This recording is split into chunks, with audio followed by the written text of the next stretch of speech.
Yan, mga juvenile size mga juvenile size boss. Pero ma-breed na gini siya. Ma-breed.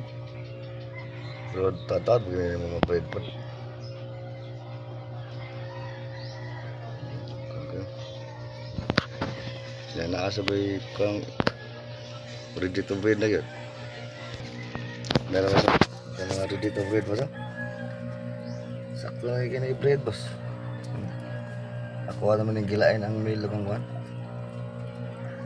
Female pero naagya pa ko sa pasaway nga kuhan daw makuha. Ang mga dagko na boss.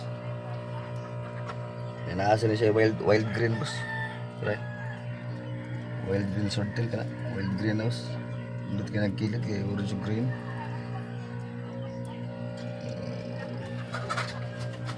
Walang ko yung pang display nga kuhan. Ay makita yung kilid boss o padjot ko. Mura na boss.